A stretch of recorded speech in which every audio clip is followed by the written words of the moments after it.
Welcome to కథ కోకిల YouTube channel. ఇవాళ ఒక మంచి కథతో మిమ్మల్ని కలుస్తున్నాను.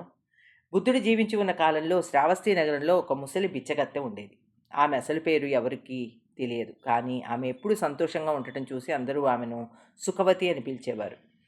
ఒకరోజు సుఖవతి నగర వీధుల్లో అడుక్కుంటుంటే వినపడింది, భగవానుడైన బుద్ధుడు త్వరలోనే శ్రావస్తికి రానున్నాడు అని.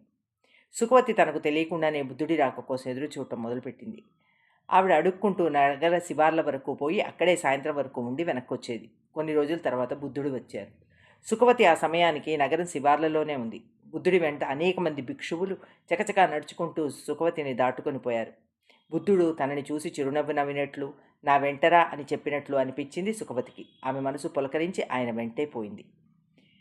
ఊరిలోకి వెళ్ళి చూస్తే ఎక్కడ చూసినా స్వాగత తోరణాలు, సందడి. అందరి చేతుల్లోనూ పూలు, పళ్ళు, ధూపాలు, వస్త్రాలు. వాటిని చూసేసరికి సుఖవతికి అకస్మాత్తుగా తను ఏమీ తేలేదని గుర్తొచ్చింది.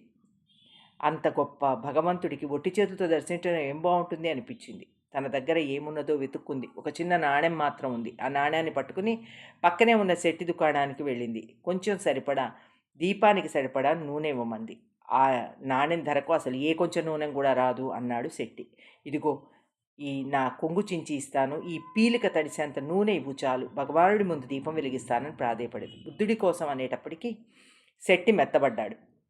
పీలికని నూనెలో తడిపిచ్చాడు. సుఖవతి దాన్ని పట్టుకొని పోయి బుద్ధుడు బస చేసిన ఆరామాన్ని చేరి అక్కడ ఇసుకేస్తే రాలంతమంది జనం ఉన్నారు. అక్కడ ఒక మూలగా మట్టి ప్రమిద ఒకటి కనబడితే దానిలో ఈ ఒత్తిని వేసి వెలిగించింది. దాని ముందు మోకరిల్లి, బుద్ధుడా, నీకు ఇచ్చేందుకు నా దగ్గర ఈ చిన్న దీపం తప్ప వేరే ఏదీ లేదు. అయినా నేను వెలిగించిన ఈ దీపం చీకట్లను పారద్రోలాలి. ఇక్కడున్న వీళ్ళందరికీ అంతులేని జ్ఞానం లభించేందుకు ఇది సాయపడాలి. అజ్ఞానపు పొరలన్నీ నశించి అంతటా వెలుగుపరుచుకోవాలి అంది. ఆ రోజు రాత్రి ఆరామంలోని దీపాలన్నీ ఒక్కొక్కటి కొడిగట్టాయి. కానీ అడుక్కునే ఆమె వెలిగించిన దీపం మాత్రం తెల్లవార్లు వెలుగుతూనే ఉంది. ఉదయం ఒక శిష్యుడు వచ్చి, దీపంలోని బత్తి ఇంకా కొత్తగానే ఉంది, ఇవాళకి రాత్రికి మళ్ళీ వెలిగించుకోవచ్చు అని దాన్ని ఆర్పివేయిపోయాడు. కానీ ఎన్నిసార్లు ఆర్పినా ఆ దీపం మళ్ళీ మళ్ళీ వెలుగు అంటుకుంటూనే ఉంది. ఇది గమనించిన బుద్ధుడు నవ్వి అతన్ని వారిస్తూ, ఇది ఇప్పట్లో ఆరదు.